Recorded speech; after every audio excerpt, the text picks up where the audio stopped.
So to be a police officer in Ohio, a recruit has to go through a mix of classroom work, shooting, driving, and even physical fitness evaluations. But it is that fitness test that has sheriffs around the state calling for change. In a Local 12 investigation, Brad Underwood reports one local sheriff says it is keeping good people out of public service for the wrong reasons.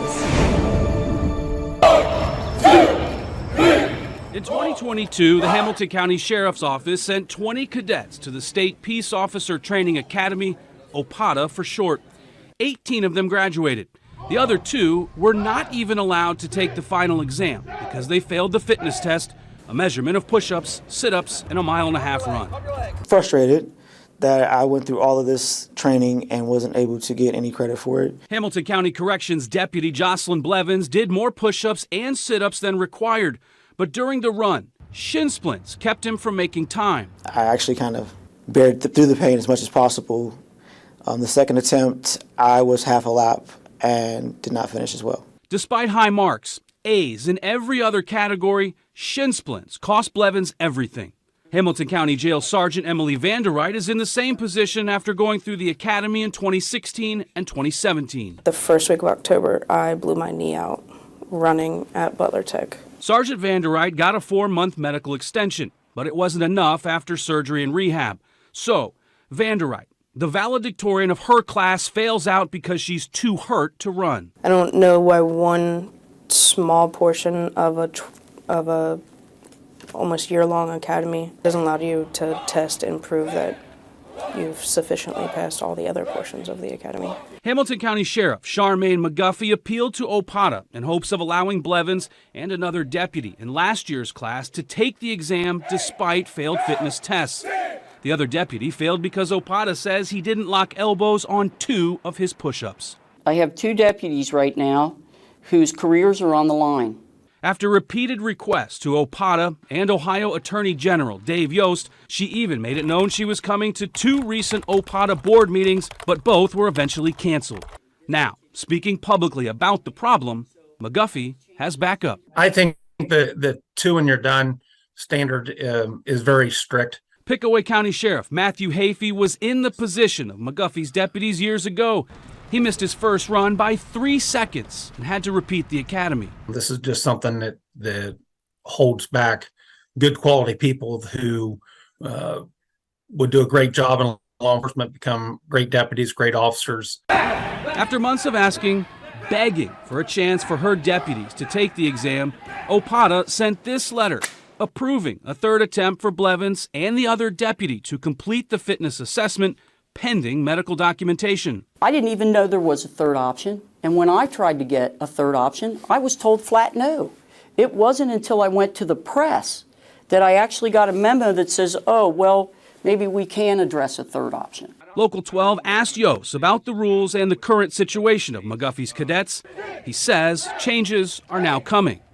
We quietly put together a task force, and we began reviewing our physical fitness standards for, do these actually relate to the job? Yost wouldn't elaborate on the changes, but did say the run test likely changes. While McGuffey wants fitness standards reform, it's not what she's asking for at the moment. Let them take the final exam, then they can pass or fail that. If they pass it, great. Now they're eligible to finish up the PT portion that maybe they failed, all right? And then they'll have a period of time to get that done. That's the real issue here, not the 1.5 mile run. For Yost, rules are rules. Every test has a cutoff. Your kid might have a 69 and 70 as the passing grade. That doesn't mean they passed the test just because they came close. You talk about defunding the police. I'd say this is a little bit responsible for that. McGuffey says she just wants cadets to get credit for the work they put in and paid for. I'm not trying to make enemies. I'm trying to do the right thing, and that's what the state should do. OPATA data reveals almost 20,000 cadets went through the academy from 2010 to 2020. 7.5%, or roughly 1,500, failed the fitness test and were not allowed to take the exam. That translates to roughly $9 million in tuition paid largely by the recruits themselves, with nothing to show for it. As far as the Attorney General's task force goes, we've asked who's on it, and we're given a generic response of police officers, doctors, and lawyers. We, of course, will stay on top of the AG's promise to announce new rules in the next couple of months.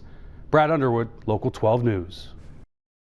To become a police officer in Ohio, you must pass a fitness test, among other testing components. But it's a fitness requirement that continues to face scrutiny from police chiefs and sheriffs, including Hamilton County Sheriff Charmaine McGuffey. Brad Underwood continues our investigation from London, Ohio, as Sheriff McGuffey continues to advocate for policy change here. There's so many horror stories out there.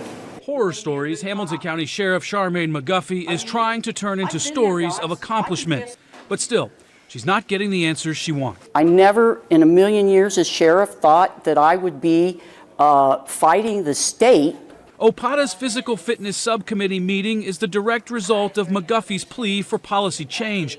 Earlier this month, other sheriffs and chiefs also spoke about possible changes to the 20-year-old system. Again, I think it is more kicking the can down the road.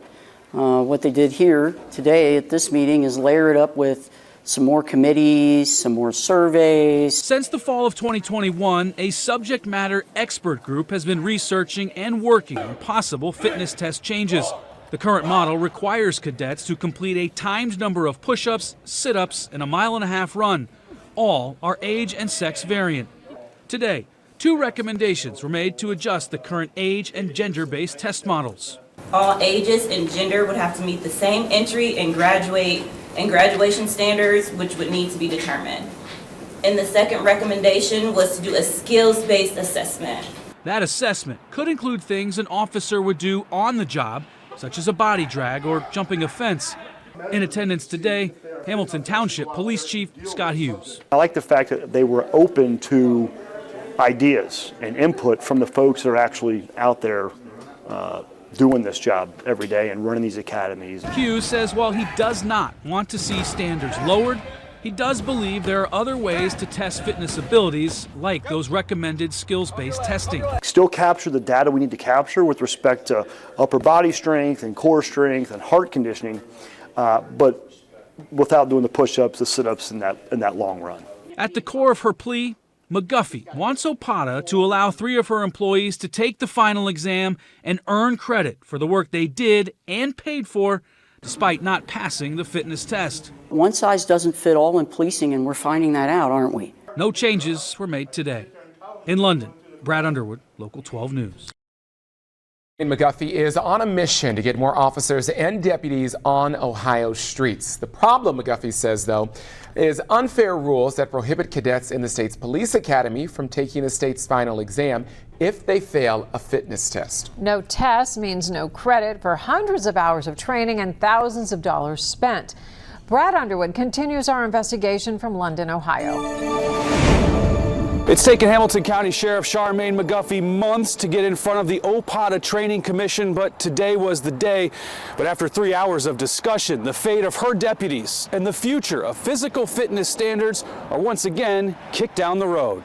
This is wrong. Fix it today, fix it now. In a room full of law enforcement officers, Hamilton County Sheriff McGuffey demands the Peace Officer Training Commission change the rules when it comes to taking the Academy's final exam. This rule is a bad rule for Ohio.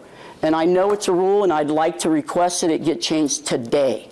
As it stands, cadets in Ohio go through 740 plus hours of training and curriculum before taking the final. But taking that test hinges on passing a fitness test of push-ups, sit-ups, and a 1.5-mile run. McGuffey has 3 cadets that failed the fitness test over the years and were not allowed to take the exam. One of them, a class valedictorian. 2 of them didn't pass because of injury, another because he didn't extend his elbows on 2 push-ups. I don't even know how to describe the frustration I feel. The commission and OPATA Executive Director Dwight Holcomb say this request isn't an easy fix on the fly. There's so many different components of the administrative code, the revised code, things that have to involve the Attorney General. So some of these decisions can't always be made on the spot. A dozen other sheriffs also spoke up, wanting to uncouple the fitness test and the exam.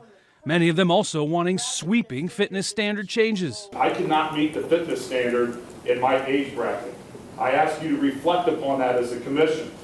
and ask yourself if you could meet the physical fitness standard in your age bracket. Nonetheless, McGuffey and her deputies have to wait. Moving forward, there will be a special meeting of the curriculum subcommittee to discuss issues brought up, as well as rules and standards changes. I'm not going to give up. I'm going to continue. I'm not going to stand down until this gets changed and we bring the right thing to all those people who want to be police officers. One bright spot in her journey, one of McGuffey's deputies, Jocelyn Blevins, has been granted a third chance because of his injury. He must complete the fitness test by May 1st.